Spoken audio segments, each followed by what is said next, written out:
নমস্কার, দা হেলদি টকে আপনাদের স্বাগত জানাই। আজ আমরা আলোচনা করব হোমিওপ্যাথির বিভিন্ন দিক নিয়ে। আর আমাদের সাথে এই আলোচনায় উপস্থিত রয়েছেন বিশিষ্ট হোমিওপ্যাথি চিকিৎসক ডক্টর কুন্তল মুখার্জি। নমস্কার ডাক্তারবাবু, দা হেলদি টকে আপনাকে স্বাগত জানাই। প্রথমেই জানবো, এলোপ্যাথি ও হোমিওপ্যাথি ওষুধ কি একসাথে খাওয়া যায়? হ্যাঁ, এটা একটা খুব ভালো প্রশ্ন করেছেন আপনি, কেননা আমরা নিজেরাও সম্মুখীন হই এই কথার জন্য। বাস্তবিকভাবে দেখতে গেলে একটা কথা আপনাকে বলি, দেখুন, প্রত্যেকটা রোগী আজকের দিনে প্রত্যেকটি মানুষই কোনো না কোনো অসুখের সাথে ভুক্তভোগী কোনো না কোনো অসুখে। কেউ হাইপারটেনসিভ, কাউকে প্রেশারের ওষুধ খেতে হয়, কাউকে সুগারের ওষুধ খেতে হয়, কাউকে থাইরয়েডের ওষুধ খেতে হয় নিয়মিত। তারা কি হোমিওপ্যাথি চিকিৎসা করতে পারবে না? এরকম যেমন আসে, তেমন অনেকেই আমাদের কাছে প্রশ্ন করেন যে আমার যদি অন্য কোনো ডিজিজের জন্য, একটা সার্টেন রোগের জন্য আমি অ্যালোপ্যাথি চিকিৎসা করছি, আমি আপনার কাছে এখন হোমিওপ্যাথি চিকিৎসার জন্য এসেছি, তাহলে এটা কি সম্ভব? হ্যাঁ, সম্ভব। তার কারণ, এরও বৈজ্ঞানিক ব্যাখ্যা আমি আপনাদেরকে দিচ্ছি। অ্যালোপ্যাথি ওষুধ কিন্তু, ভালো করে খেয়াল করে শুনবেন, অ্যালোপ্যাথি ওষুধ কিন্তু আমরা জলের সাথে গিলে নিই এবং সেটা চলে যায় স্টমাকে, এনজাইমসের সাথে মিশে বিক্রিয়াকরণ করে সেটা ব্লাড স্ট্রিমের সাথে গিয়ে মেশে। এছাড়া আরেকটি উপায় হচ্ছে স্যালাইনের সাথে ইন্ট্রাভেনাসলি দেওয়া, সেটাও কিন্তু ডাইরেক্ট ব্লাডের সাথে গিয়ে মিশে তারা অ্যাক্টিভ হয়। আর হোমিওপ্যাথিক ওষুধ কিন্তু specially under the tongue, above the tongue এবং বাক্কাল মিউকাস মেমব্রেনের উপরে রিয়্যাক্ট করে, নার্ভ এন্ডিংগুলোর উপর দিয়ে। তাহলে সাধারণ ভাষায় যদি বলি, এক বাড়িতে আমিষ আর নিরামিষ রান্না হচ্ছে কিন্তু দুটো সেপারেট রান্নাঘর, তাহলে সেখানে কি মিশ্রণ হওয়ার কোনো চান্স থাকে? তেমন এক্ষেত্রে কোনো চান্স থাকে না। তবুও আমরা বলে থাকি যে 5 থেকে 10 মিনিটের একটা গ্যাপ রাখবেন দুটো ওষুধের মধ্যে, যাতে একটা আরেকটাকে কোনোভাবেই ইন্টারাপ্ট না করে। অনেকেই বলে থাকেন হোমিওপ্যাথি ওষুধ চলাকালীন টক জাতীয় কোনো খাবার বা কাঁচা পেঁয়াজ খাওয়া যায় না। এ নিয়ে ডাক্তারবাবু কি বলবেন? এর পেছনে কিছুটা বিজ্ঞান তো আছে বটেই, আবার কিছু বায়াসনেসও কাজ করে। যেমন তেঁতুল ডাইরেক্টলি ভীষণভাবে এফেক্ট করে আমাদের ওষুধকে, ওটাকে অ্যাভয়েড করাই ভালো। এবং আরও একটা বড় কথা, আমরা হিং, কর্পূর, পেঁয়াজ, রসুন সব কিছুকে অ্যাড করে ফেলি না জেনেই। তার কারণ হচ্ছে, মনে রাখবেন, প্যাথিটা প্রথম এসছিল, প্যাথির জনক ছিলেন একজন জার্মান। প্যাথিটা ছিল জার্মানিতে, তারপরে সেটা কিন্তু শিফট হয় এবং সারা পৃথিবীতে এবং অ্যাজ ওয়েল অ্যাজ আমাদের ভারতবর্ষ। কাজেই তেঁতুল কতটা বা পেঁয়াজ রসুন কতটা অ্যাভয়েডেবল ছিল ওখানে আমরা কিন্তু জানি না। যেমন নর্থ ইন্ডিয়ার ক্ষেত্রে আমরা কারি বা টক দইয়ের যে মিশ্রণ, বেসনের যে বড়া তৈরি হয়, সেটাকে অ্যাভয়েড করতে বলা হয়। তেমন আঞ্চলিকভাবে এক একটা জিনিস কিন্তু সেগ্রিগেট করা আছে যে এগুলোকে অ্যাভয়েড করা ভালো। এবার আমরা না বুঝেই শুধু টক বলতে সমস্ত টক, তার সাথে আপনারা বলতে পারেন পেঁয়াজ, রসুন, হিং, সব কিছুকে আমরা এক লিস্টে ফেলে নিজেদের উপর দায় নিতে চাই না, যার জন্য সব কিছুকেই ব্যান করে দিই। কিন্তু তাতে মানুষের আরও বিরক্তির কারণ হয়ে দাঁড়ায় এগুলো, যে আমি যদি এত কিছু ব্যানই করবো তাহলে আমি চিকিৎসা করাবো কেন? এরপরে আসি ডাক্তারবাবু, আধুনিক চিকিৎসায় স্টেরয়েড একটা কমন অ্যাপ্লাই, হোমিওপ্যাথিতে কি এগুলো চলে? দেখুন, এবার এটা খুব ইন্টারেস্টিং একটা প্রশ্ন আপনি রেখেছেন। প্রথমে জানতে হবে স্টেরয়েড কি। 3টে নাম আমি এখন উচ্চারণ করব। একটা হচ্ছে স্টেরয়েড, যেটা কিনা অ্যালোপ্যাথি চিকিৎসার ক্ষেত্রে ব্যবহার হয়। দ্বিতীয় হচ্ছে সারকোডস, আর তৃতীয় হচ্ছে নোজোর্স। এই দুটি কিন্তু হোমিওপ্যাথি ওষুধের চিকিৎসার ক্ষেত্রে ব্যবহার করা হয়। স্টেরয়েড একটা কেমিক্যাল এজেন্ট, যা কিনা বডিও কিছুটা তৈরি করে থাকে, যেমন কর্টিকোস্টেরয়েড কর্টিজোন, আর বাদবাকিগুলো কেমিক্যালি তৈরি করা হয়। এগুলো খুব তাড়াতাড়ি অ্যালার্জেটিক রিয়াকশান, ইনফ্লেমেটরি কন্ডিশনকে কন্ট্রোল করতে হেল্প করে থাকে অ্যালোপ্যাথিতে, এটা অনস্বীকার্য।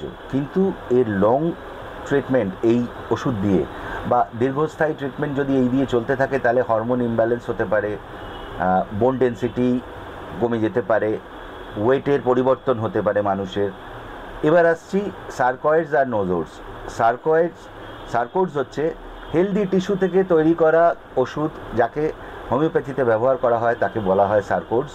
আর নোজোর্স হচ্ছে ডিজিজড পার্ট থেকে এক্সট্রাক্ট করে যে ওষুধ তৈরি করা হয় হোমিওপ্যাথিতে, তাকে বলা হয় নোজোর্স।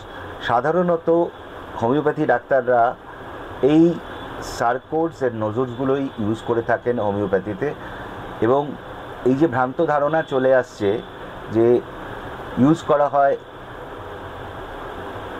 স্টেরয়েডস হোমিওপ্যাথিতে, এটা কিন্তু সম্পূর্ণই ভ্রান্ত। কেননা কোনো কোয়ালিফাইড ডাক্তার বা ডাক্তারবাবুরা এই কাজ কিন্তু করে থাকেন না। তাদের কাছে অসংখ্য ওষুধ আছে হোমিওপ্যাথিতে সেই রোগকে নির্মূল করার জন্য। দেখুন, সোডা জাতীয় ওষুধ বিষয়টি সাধারণ মানুষের জন্য নয়, এটা টোটালি মেডিকেল পার্ট। কিছু অভ্যন্তরীণ পার্ট থাকে, শাস্ত্রের কিছু অভ্যন্তরীণ পার্ট থাকে, মেডিকেল শাস্ত্রও তেমন, যেই পার্টটা পেশেন্টের জন্য জানাও উচিত না পেশেন্টের, এটা ডক্টরের বেটার আন্ডারস্ট্যান্ডিংয়ের জন্য দরকার।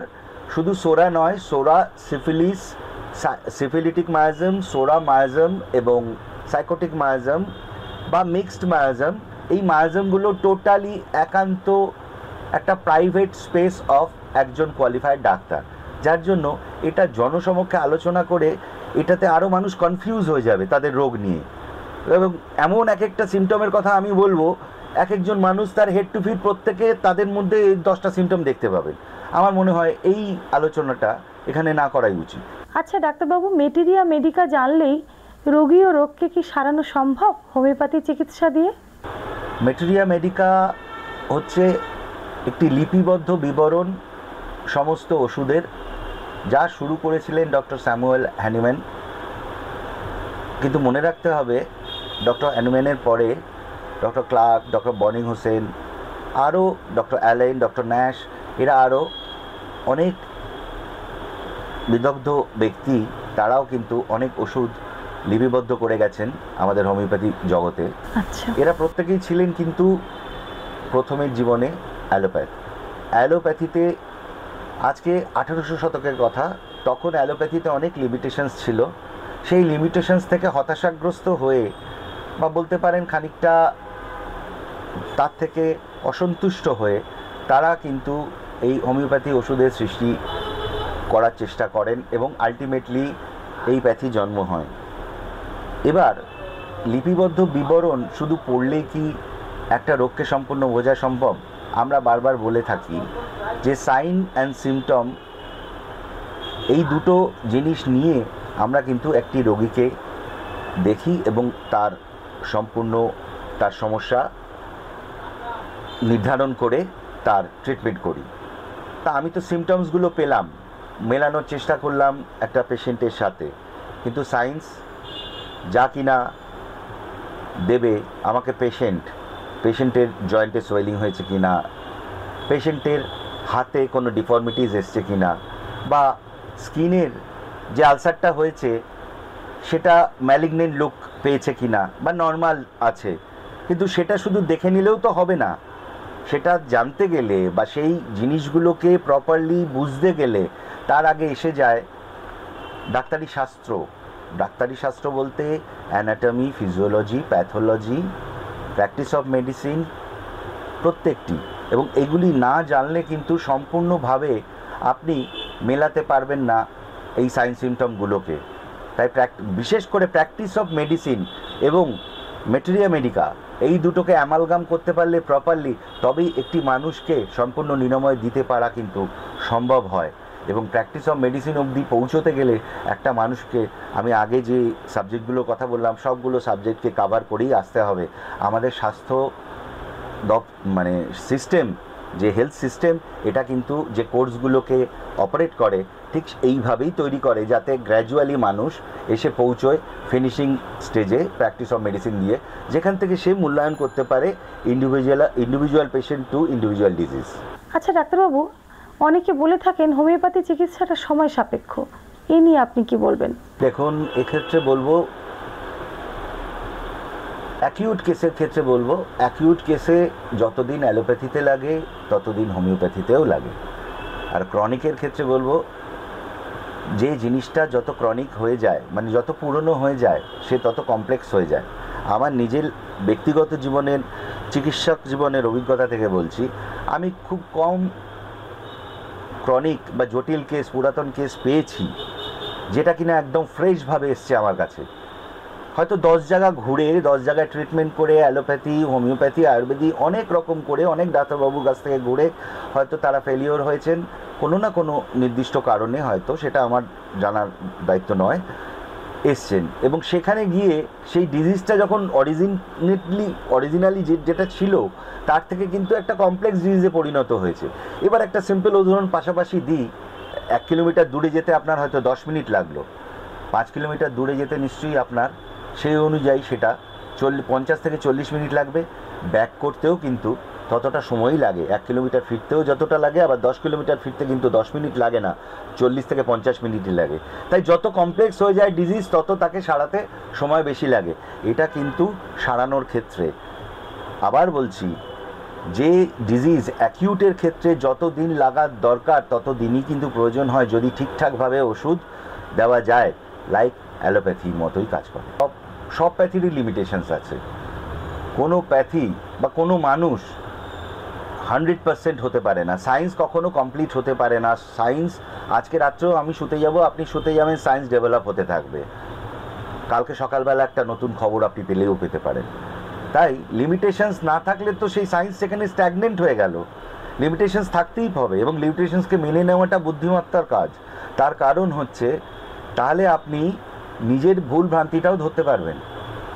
আজকে মনে করুন একটা সাডেন কার্ডিয়াক অ্যারেস্ট হয়েছে, হোমিওপ্যাথির রোল কি এখানে?